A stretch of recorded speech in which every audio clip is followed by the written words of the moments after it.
Well, what's up, everybody? This is. Let's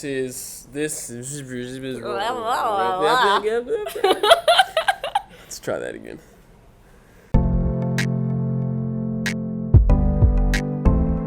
What's up, everybody? This is Ryan Thomas, and I'm here on behalf of Collide.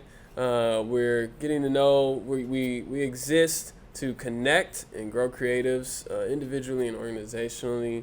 And part of what we'd love to do within that is highlight some of the diamonds in the rough, or the people who have stories you may not even known, and touch on topics that can holistically give you information and practicals, and then who knows, maybe healing, maybe guidance. Never know. Now that we've done a couple of these, it's just I don't even want to tell you what's gonna come out because I don't know what's gonna come out. Yeah, we're here with one of my favorite people. Thank you. One of the best poets, kind of I you. think, in Waco, if not Central Texas. Oh. I will preface you, there will probably be some moments where, she's a fireball, so the screen might shake on accident. So just be prepared for that. But I'm going to stop talking and let you introduce yourself. So... Well, hi. My name is Liv with a V, not a Z. Everyone messes that up. So it's like the word, just without the E at the end. There you go. And then my last name's Martillo, and I'm originally from a northwest suburb outside of Chicago. And I moved down to Waco, Texas to go to Baylor. I'm a Baylor alum, and I'm currently in grad school getting my master's in social work. Cool. That's a lot. Yeah. Man, so tell us who you were. Who was Liv in story, like before spoken word or poetry or whatever you call it? Sure, yeah. So I have been writing, I vividly remember sitting on this chair in my family's living room, which we never spent time in, but I was there because the rest of my family was in our family room watching TV. And I was having a moody moment and needed to just write stuff. And I was 8 or 9 maybe. And I was just writing about how I felt really alone and just other things. And that's the first memory I have of actually writing anything in terms of this is a story I want to tell about me, but it's not necessarily about me on the surface kind of thing. And I loved books. Reading growing up was just I loved it, and I still do. And so I lost myself often in fantasy novels or just all those things. And so I got a lot of writing ideas from those things, and I just write stories for fun. I even wanted to be an author when I was growing up. And no way. Yeah, I did. And that kind of didn't happen, but doesn't mean it still couldn't. And I kept a journal religiously, not so much because I needed to for my sanity's sake, or whereas some people really need that. I just kept it because I loved getting what was in my head out on paper, so I could see what was going on in my head because I had all these thoughts. I honestly should do that a lot more. It's very helpful. Every time I do it, I'm I need to do this every day. It's so helpful. Yeah. And so I know and can actually see in my head this picture of one of my first journals that I had, and it has 3 golden retriever puppies on it. And it's the spiral bound notebook, and I remember where I put it in the furniture that I had growing up. But I have loved writing ever since I was young, and when I got to high school, eventually I stumbled upon spoken word actually through a classmate of mine. Her name is Blythe Baird. I actually went to high school with her. She's one of the button poetry grand slam champions for poetry slams, and she has 2 books out, and she kind of made slam poetry really big in my high school. And so because she was performing it and doing it and writing her own stuff, and I got really inspired by her, and she was doing that. Well, let me backtrack. A year before she started doing that, we have this thing at my high school called Writers Week, where every week, one week out of the year, the school invites. So this is high school? Yeah, this is high school. The school invites a bunch of different writers, like authors and, like from all over, different genres, different stories, different things. And it's just like each day is filled with presentations. And you can go during your off. We need to bring that here. We're one of the 2 schools in the entire country that do it. It's sick. We should be one of the cities that do it. Yeah, and students get to write stuff, and so that's how she ended up getting on that stage. But the year prior to that, she and I also at the same time had seen this woman perform. Her name is Sierra DeMulder. Also prolific, incredible writer. And she does slam poetry, and that was my first exposure to slam poetry, is when she was talking about, she performed this poem that she had written about a school shooting, and it takes you through the poem. You don't realize that it's about a school shooting probably until like the end. Mm-hmm. And that's what like just captivated. Everybody was on their seats. Like you could hear a pin drop in the room. And she also has these poems, one is called Paper Dolls, which is like super just beautiful. And she's also really funny and snarky and calls people out on their crap. And I absolutely love her. And yes. So I like really got. I can see a little bit of that inspiration. Now that you said that, like I can see that in some of your delivery. Yeah. So I take a lot of inspiration from a lot of really well-known slam poetry writers, Sierra DeMulder, Neil Hilborn, who I actually got to meet last year. I went to his concert, his show in Austin. Okay, no, go ahead. Yeah, you're fine.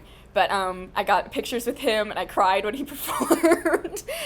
His most famous poem is called OCD, in which he talks about a relationship that he had with this girl and he does have OCD, and he also has some other mental health issues and things like that. And so he writes this poem saying that this girl that he was in a relationship with is like, you were the first beautiful thing my mind ever got stuck on.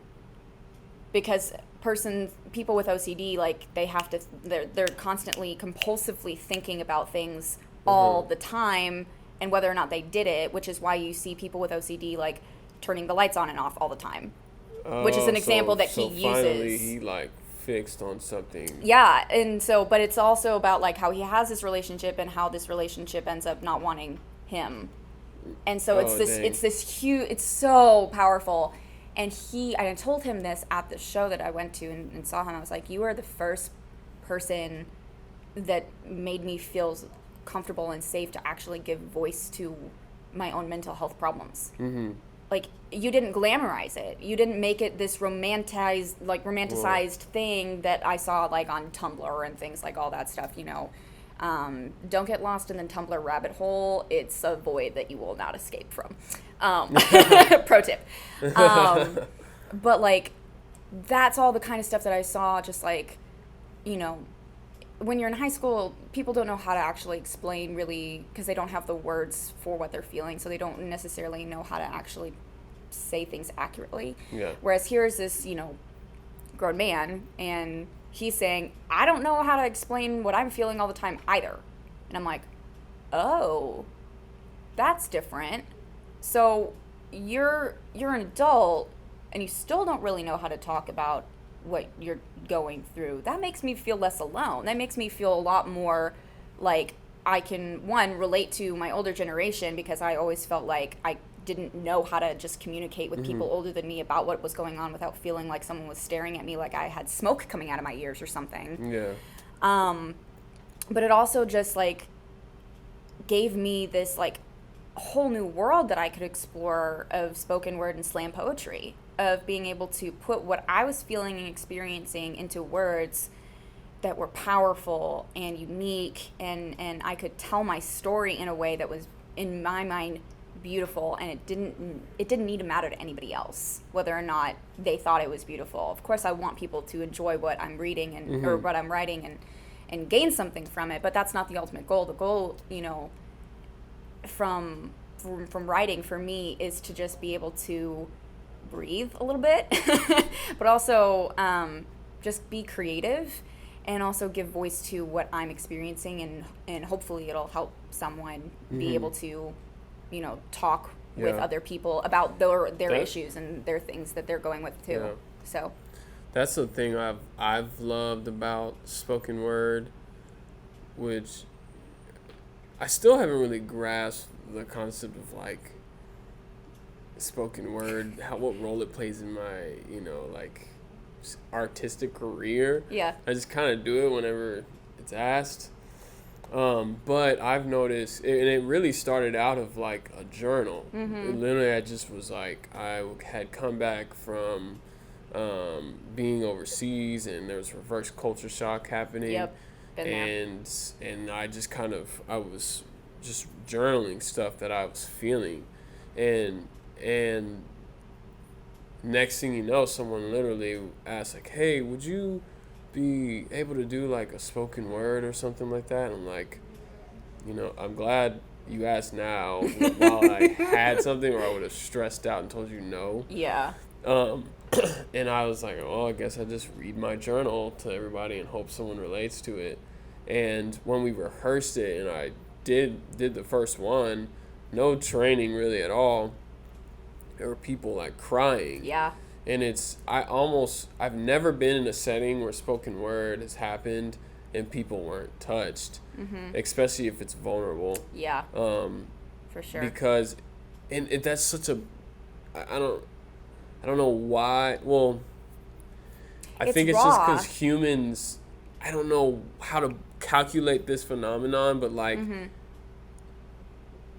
we're like intricately connected to each other's weaknesses. It's so strange. That sounded very existential, but like no, but it's true. It's really true. And like I found that often in storytelling, and that people get captivated sometimes the most in a story by when the person, the central focus of the story, is facing mortal danger or facing some kind of dilemma that is causing them extreme angst, or a lot of they're feeling a lot of hurt, and it's because you're like, I see part of myself in that. Yes. And I can relate to that. That's why we cry at movies. That's why we feel pain when we see someone else in pain. It's empathy, it's compassion, and that's what's being brought up. And it's also the relatability of the fact that oh my gosh, I'm not the only person who's like experienced something like this too. And here's a person sharing their story with me and how they went through it, and it's just it's giving me encouragement for what I'm going through, and it's powerful, and there's nothing like it. It's just when words have ethnos on it, or not ethnos, whatever the ethos on it, like it's almost like an extra ounce of like breath on it. It just does something to people. I think I think that's the same way, not to be super like religious or Christian, but like this, like the Bible or books of poetry that other people write, when you see words fluently said and framed, like when Jesus is speaking in like parables and stuff like that, like I didn't really like, to be honest, for a while I just wasn't vibing with the Bible until somebody like showed me these parables, and I was like, oh he's using stories. I get that now. Before that I was like, this just sounds like stuff old people get, so I'll just get it when I get older. But it's just that it's that ethos put on like story that you can relate to culturally or just whatever personally. So you touched on, I had the privilege of going to two of what you're calling More Than Words, Waco showcase, the spoken poetry showcases, and you mentioned in the last one you did by the way, you should do Q&A every I'm time. planning on it. That was... You started it. Y'all, he asked for it. He started it. So I just went with it. And we had like, we didn't have very many people there, and I was like, that's fine. It's not about the quality or the quantity of people there. It's about the stories that we're sharing and like the conversations that we can have. And I love that you started that, but I'm definitely making sure that happens next month. Yeah, so Q&A, and they mentioned the topic of mental health came up when you shared one of your spoken words, and you touched on it already a little bit, but I want the audience to be able to hear, you know, your take on approaching mental health. You know, whether it's just through expression through art or like what you believe about professional people approaching it versus people who think they have the answers. Like, love to hear, your headspace on that. That's a really good question.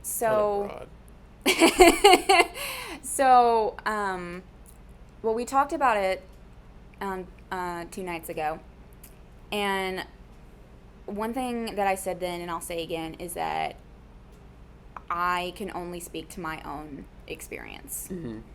I can't talk about somebody else's experience and claim it as mine.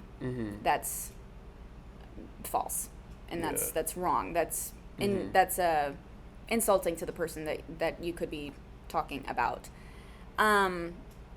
So I think it's always really important to talk to that person, whoever it may be, and just like asking them, what is it like for you in this situation? Like, you've mentioned that you deal with anxiety. Can you help me understand? Like, using those words like, can you help me understand? Like, I want to understand what that is like for you.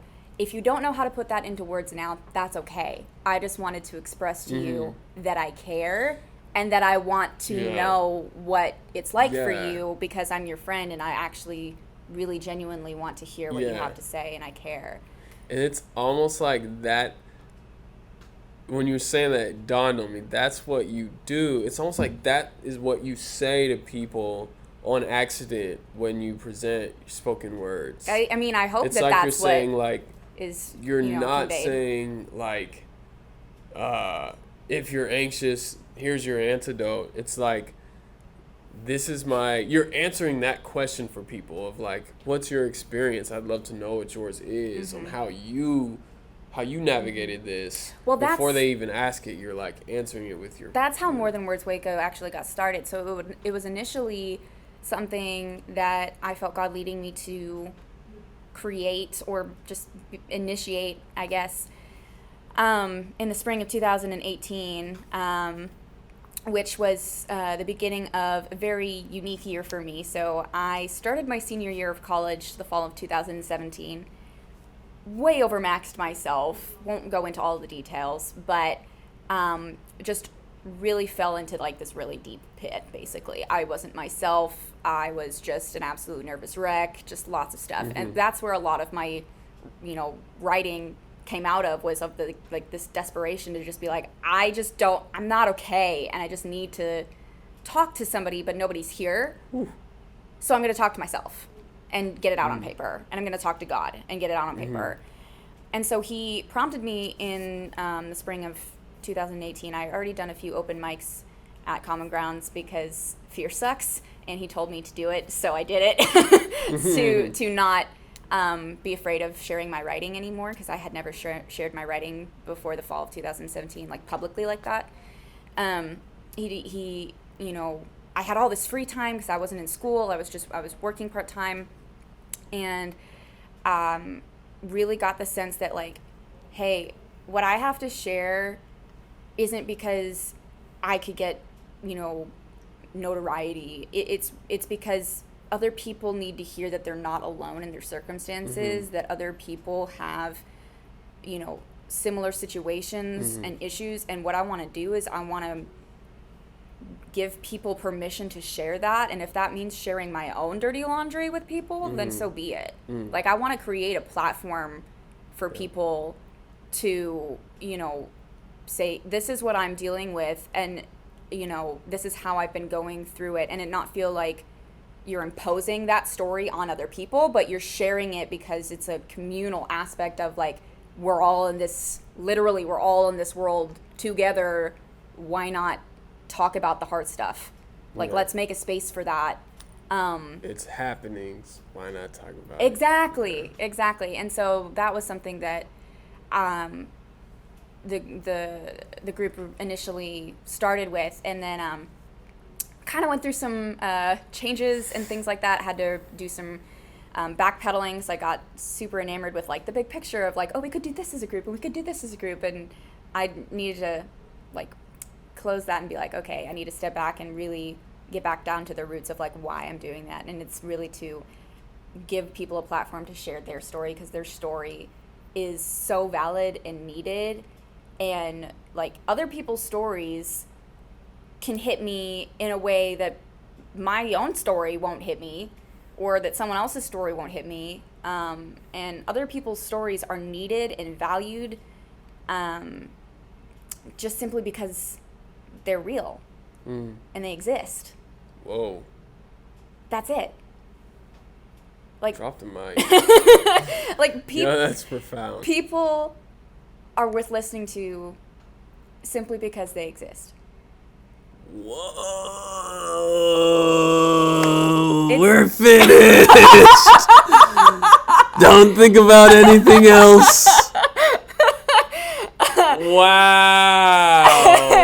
I mean, it's really true, and like I was telling some early members of our group when we were in our initial beginning like baby stage, and we kind of still are, of just being like, you know, I want you to share your story, because your story could hit someone in a way that mine won't reach them. Mm-hmm. Yeah.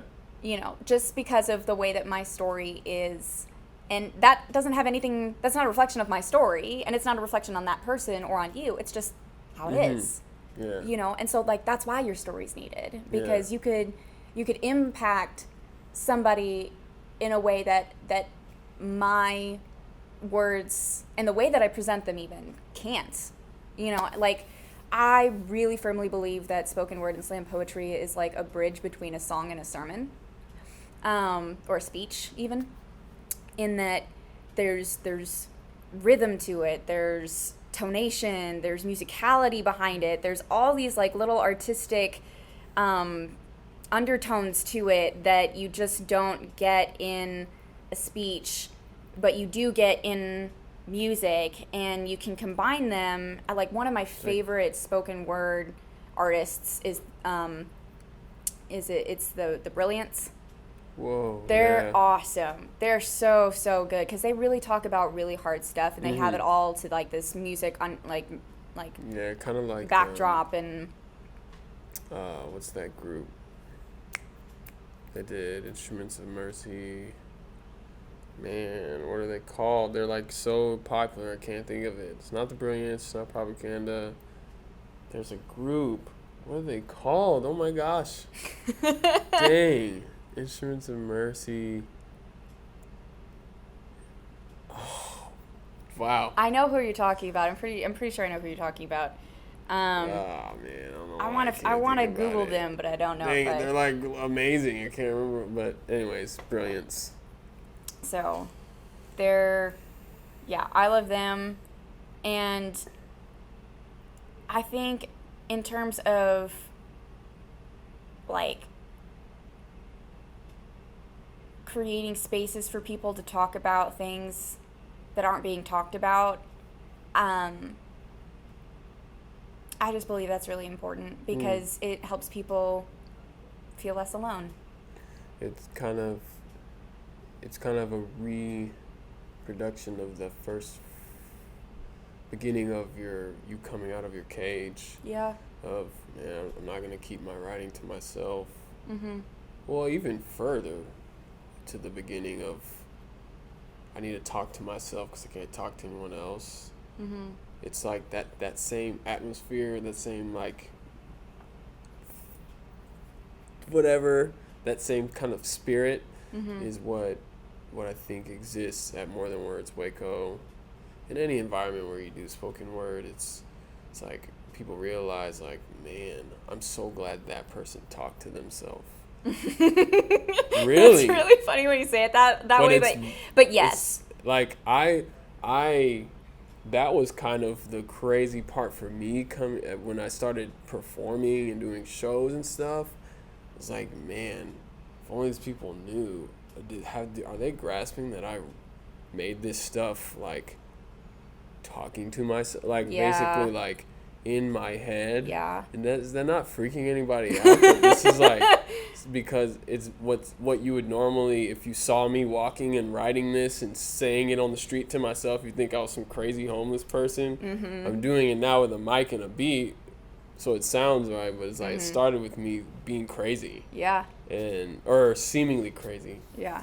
But yeah. So but yeah, I mean, if there's anything that you'll gain from More Than Words Waco, or live even as a person, is the freedom to, whether it's talking to yourself or writing something on a paper, to believe that has purpose. Mm-hmm. Like being crazy to yourself, they have purpose, and you matter simply because you exist. That's crazy. Mm-hmm. But yeah, so thank you so much for sharing your story and your time. Yeah, I mean, I think that's pretty much a wrap. Yeah. If you guys are interested at all in any of our showcases, we've got one coming up in October. You can follow us on Instagram at More Than Words Waco. There's a period between words and Waco, so at morethanwords.waco. And I am the founder and the curator, so if you want to participate in our upcoming showcase, just shoot me a DM on my personal Instagram, live_spontaneously, or you can shoot our group DM, and either myself or one of our admins will get back in touch with you about our showcase lineup. There it is. Signing out. Bye.